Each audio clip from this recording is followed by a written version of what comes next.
Good morning friends. आज हम लोग जो है सेकंड लेक्चर कर रहे हैं सेकंड चैप्टर का, 12th फिजिक्स का। आशा है आप सब लोग ठीक होंगे और आप लोग को समझ में भी आ रहा होगा। एक आध बच्चे का कमेंट आया था कि सर फिज़िक्स समझ में नहीं आती, तो मैं तो सिंपल सा एक फॉर्मूला है कि कोई चीज़ अगर आपको समझ में नहीं आती उसके संग प्लस कर दो प्रैक्टिस, और प्रैक्टिस जो है अगर जोड़ दोगे तो इजिकल टू जो हो जाएगा वो सरल हो जाएगा। बिल्कुल इसको इस तरीके से सीखो कि जैसे कैसे तुमने साइकिल चलानी सीखी होगी। ज़रा याद करो, शुरू में गिरे भी हो गए, ये भी होगा, लेकिन छोड़ा नहीं, तो धीरे धीरे साइकिल में परफेक्ट हो गए। सेम बस वही चीज़ यहाँ है, पढ़ाई भी ऐसी है। तो पढ़ाई आप पढ़ते रहेंगे, ध्यान से सुनेंगे, बार बार लिखोगे, बार बार प्रैक्टिस करोगे, उसको समय दोगे। जब किसी को हम समय देते तब वो चीज़ हमारे पास आती है, हमको वो चीज़ आती है, उसमें हमें परफेक्शन होता है। तो इसी उम्मीद के संग कि तुम प्रैक्टिस करोगे। हम आगे बढ़ते हैं। कल हमने पढ़ लिया था इलेक्ट्रिक पोटेंशियल। तो मैंने बताया था कि भाई अगर आप चार्ज कहीं पर रखेंगे तो चार्ज के आसपास क्या होगा, एक इलेक्ट्रिक फील्ड क्रिएट होगा। अब हमें उसकी स्ट्रेंथ नापनी है कि इलेक्ट्रिक फील्ड बड़ा है या छोटा है। तो हमारे पास एक क्वांटिटी ई है, तो हमने कहा ये तो हमें दिक्कत पैदा कर दी क्योंकि ये वेक्टर है, हमें डायरेक्शन को भी ध्यान रखना है। तो उसमें आया कि भाई अच्छा ठीक है, आप एक दूसरी क्वांटिटी यूज़ कर लीजिए जो स्केलर है, उसको कहते हैं विभव, वैद्युत विभव। तो उसको हमने परिभाषित करा। फिर द्विध्रुव के कारण निकाला हमने वैद्युत विभव निरक्षीय स्थिति में अक्षीय, और मैंने कहा था बिल्कुल सेम है, जैसे ई निकाला वैसे ही वो है, केवल फॉर्मूले में थोड़ा सा अंतर है, बिल्कुल सेम है। बल्कि इसको करने की भी जरूरत नहीं है। अगर आप ई वाला ढंग से करेंगे, जहाँ जहाँ ई है वहाँ वी लिख दीजिए, और क्यू के नीचे वहाँ स्क्वायर आएगा, यहाँ स्क्वायर नहीं आएगा, बस तो आप रिजल्ट तक पहुँच जाओगे। दो ही चेंजेज हैं। आज हम एक नया आर्टिकल कर रहे हैं, वही डाइपोल के कारण इलेक्ट्रिक पोटेंशियल निकालने हैं, लेकिन किसी भी पोजीशन में। मतलब यहाँ पर लिखेंगे द्विध्रुव के कारण, द्विध्रुव के कारण वी माने वैद्युत विभव किसी भी स्थिति में, किसी भी स्थिति में। मतलब इसको इंग्लिश में क्या करेंगे, electric potential due to dipole at any position. तो ये इसका डायग्राम है। डायग्राम थोड़ा बड़ा बड़ा बनाया कीजिए, डायग्राम से थोड़ा क्लियरिटी आती है। ये एक डाइपोल है, इसमें ए पर जो है प्लस क्यू चार्ज रखा है, और ऐसे लिखना भी है। माना एक डाइपोल द्विध्रुव जिसमें ए पर धनावेश रखा है और बी पर ऋणावेश रखा है। ओ इसका केंद्र है, तो ओ केंद्र है, तो हम 2l लेंथ लेते हैं, तो l ये आ गई और l ये आ गई, पूरी 2l लेते हैं। और कोई भी बिंदु है, देखो ना ये अक्षीय होता तो यहाँ होता, निरक्षीय, ये कोई भी बिंदु है, ये P बिंदु है, और इसकी दूरी कितनी है r, और ये जो एंगल है वो कितना है थीटा। मैथ्स वाले समझ लो, इसको पोलर कोऑर्डिनेट कहते हैं। जैसे कार्टेशियन कोऑर्डिनेट होते हैं आपके x y, इसको पोलर कोऑर्डिनेट कहते हैं r थीटा। ये तो हमें P पर क्या निकालना है, टोटल विभव निकालना है, कितना होगा करके। तो हम कैसे निकालेंगे इसको टोटल विभव को, फिर वही पहले लिख लोगे आप। मैंने कई बार बोला लिखना सीख लो कि माना एक द्विध्रुव है, फिर बोल रहा हूँ जैसे मैं बोल रहा हूँ वैसे लिखना है। माना एक द्विध्रुव जिसमें प्लस क्यू आवेश ए पर रखा है तथा माइनस क्यू आवेश बी पर रखा है, ए बी बराबर 2l, ओ इसका मध्य बिंदु है, इसके कारण बिंदु पी पर हमें वैद्युत विभव ज्ञात करना है, और ओ पी बराबर आर, और ये जो कोण है थीटा। इतना आप लिख देंगे, प्रॉब्लम लिख देंगे। अब उसके बाद अब हमें निकालना है प्लस क्यू के कारण। अब इसके कारण जब हमें यहाँ विभव चाहिए तो हमें क्या चाहिए, हमें यहाँ से एक तो आवेश चाहिए, एक दूरी चाहिए। तो दूरी निकाल, ये दूरी चाहिए, ये ए पी, ये ए पी। तो आप लिखेंगे प्लस क्यू के कारण।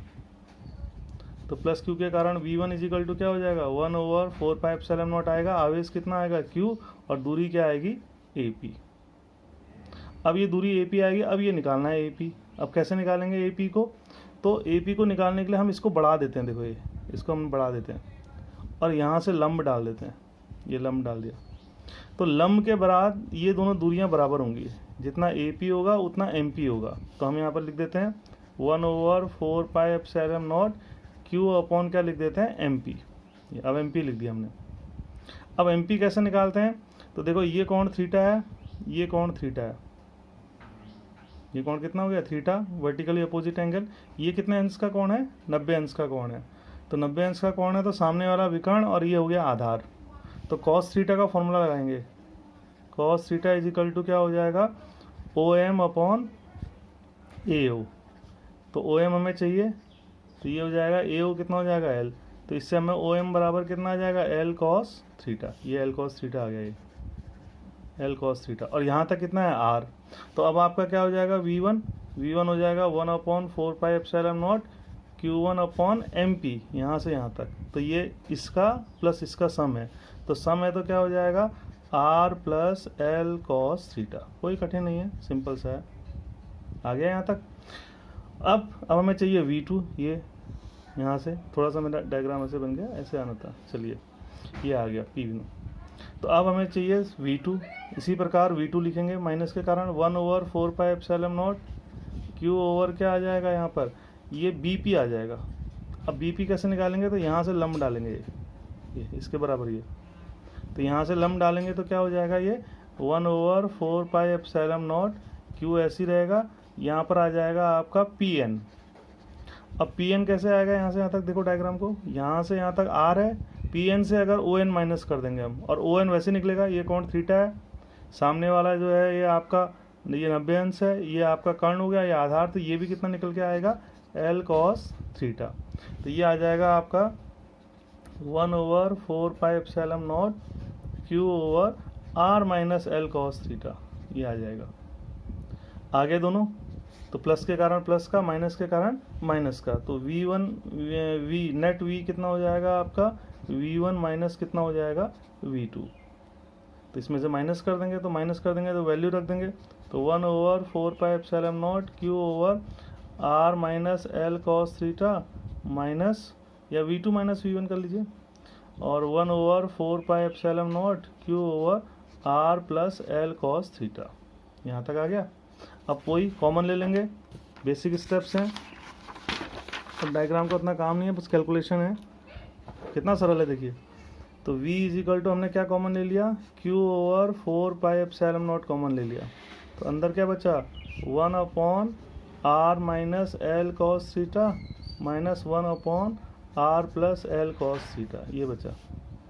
तो एलसीएम ले लेंगे, Q ओवर 4πε0, यहाँ पर क्या आ जाएगा आपका, दोनों का एलसीएम क्या हो जाएगा, मैं सीधे लिख दूँ R² minus L² cos square theta, A minus B A plus B. अब ये कितनी बार जाएगा, इतनी बार, और ये कितनी बार जाएगा, तो यहाँ आ जाएगा R plus L cos theta, minus ये है, तो जब ये आएगा तो माइनस का R plus L cos theta, तो ये आ जाएगा आपका R से R कट गया, तो ये आ जाएगा 1/4πε0 एल कॉस थीटा कितना हो जाएगा 2L cos theta, 2L cos theta upon R² minus L² cos square theta, ठीक है। अब Q2L याद करो क्या हो जाएगा P, द्विध्रुव आघूर्ण, तो 1/4πε0 ऐसी रहेगा, QGB P आ जाएगा P cos theta upon R² minus L² cos square theta, ये आ गया आपका।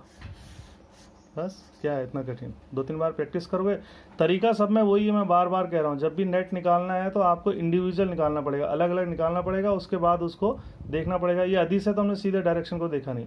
अब यहाँ पर एक केस कि अगर R बहुत बड़ा है, किससे, L cos थीटा से, तो इसको छोड़ देंगे, तो V is equal to 1/4πε0 P cos theta upon क्या आ जाएगा R²। अब इसके केस कर लेते हैं, एक्सिस में, अक्षीय स्थिति में, तो अक्षीय स्थिति में आपका थीटा कितना हो जाएगा बताओ, थीटा आपका 0 हो जाएगा, ये है ना, ये एक्सिस है और ये है थीटा, तो अक्षीय स्थिति में यहाँ कहीं बिंदु होगा, तो थीटा कितना हो जाएगा 0, तो cos 0 कितना होता है 1, तो V इज इक्वल टू कितना आ जाएगा 1/4πε0 P अपॉन R², वही पुराना वाला रिजल्ट आ गया। और निरक्षीय स्थिति में कितना हो जाएगा, थीटा आपका कितना हो जाएगा, निरक्षीय स्थिति ये भी है 90 अंश 90, तो थीटा इज इक्वल टू 90, तो cos 90 0 होता है, तो V इज इक्वल टू कितना आ जाएगा 0, तो निरक्षीय स्थिति में विभव कितना हो जाएगा आपका 0 हो जाएगा। तो इसको आपको लिख के 2-3 बार प्रैक्टिस करनी है, तब जाके ये चीज़ें तुम्हें समझ में आएगी। अब आगे देखिए, इसमें एक क्वेश्चन मैं करा देता हूँ, ये क्वेश्चन है NCERT का ही है कि हाइड्रोजन का जो नाभिक है उसमें एक प्रोटॉन है और उससे r दूरी पर एक इलेक्ट्रॉन घूम रहा है, r दूरी पर एक इलेक्ट्रॉन है, तो अनंत से इस इलेक्ट्रॉन को लाने में यहाँ पर कितना कार्य किया गया। क्वेश्चन को दोबारा समझ लो। ये आपका क्या है, एक हाइड्रोजन है, हाइड्रोजन का क्या है, ये नाभिक है, नाभिक में क्या है, एक प्रोटॉन है। तो प्रोटॉन है नाभिक में एक, तो आपको ये निकालना है कि एक इलेक्ट्रॉन को हम अनंत से ला रहे हैं यहाँ पे नाभिक में, तो हमको कितना कार्य करना पड़ेगा, और इसकी जो कक्षा की दूरी है वो कितनी है, r। तो इसके लिए क्या होना चाहिए, आपके पास परिभाषा होनी चाहिए। परिभाषा क्या है विभव की, कि एकांक आवेश को यहाँ रखेंगे तो हम कितना कार्य करेंगे, v। तो जो भी आवेश आप ला रहे हो उसको इनटू करा दो।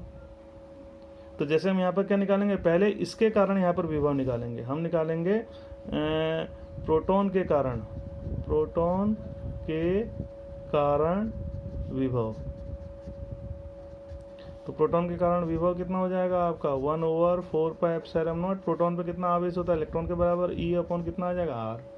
तो ये यहाँ पर विभव आया, समझो इस चीज़ को।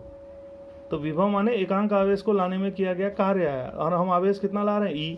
तो किया गया कार्य एकांक आवेश के लिए v, तो E आवेश को लाने के लिए v इंटू ई। तो v का मान रख देंगे तो कितना हो जाएगा 1/4πε0 E इंटू ई, मतलब E² अपॉन कितना r। तो ये आंसर हो जाएगा आपका। याद रखना ये फॉर्मूला बहुत आगे तक चलेगा। ये v = W/Q होता है। तो इससे फॉर्मूला आ जाता है W = V × Q। तो इसमें भी दो चीज़ें हैं, अगर वो किसी बिंदु की बात कर रहा है तो ये उस बिंदु का विभव होगा, और दो बिंदुओं के बीच चलाने के लिए कह रहा है तो ये विभवांतर होगा। ध्यान रखना, एक ये फॉर्मूला बहुत चलेगा आपका, आगे तक आएगा ये, लास्ट चैप्टर तक, फोटो इलेक्ट्रिक इफेक्ट तक। तो इस फॉर्मूले को ध्यान से देख लेना। एक फॉर्मूला थोड़ा सा बीच में रह गया था, जब हम इसको परिभाषित कर रहे थे, विभव को परिभाषित कर रहे थे, जो कल हमने पढ़ा था। तो विभव को परिभाषित कर रहे थे तो हमने ये निकाला था, ये मैं नोट करके कर देता हूँ, वही नोट कर लेना आप। VB - VA = W/Q0। ये तो था एकांक आवेश को एक बिंदु से दूसरे बिंदु तक लाने में किया गया कार्य। तो WAB हम कैसे निकालते हैं, तो आवेश कितना रखा था, Q0, वैद्युत क्षेत्र की तीव्रता कितनी थी, E। तो ये हमने ये क्या हो गया, बल हो गया, और गुणा क्या हो गया, विस्थापन कितना किया हमने, D, जो दो बिंदुओं की दूरी थी। ये A है, ये B है, ये हम Q0 को ला रहे हैं यहाँ से, ये कल वाला आर्टिकल है इसमें। तो इसको यहाँ रख देंगे। तो VB - VA = क्या हो जाएगा, Q0 × E × D, ये अपॉन क्या हो जाएगा, Q0। तो Q0 से Q0 कट गया, तो विभवांतर VB - VA = क्या आ जाएगा, ED। ये भी संधारित्र में इस्तेमाल होगा ये, या हम इसको ऐसे भी लिख सकते हैं, V = ED।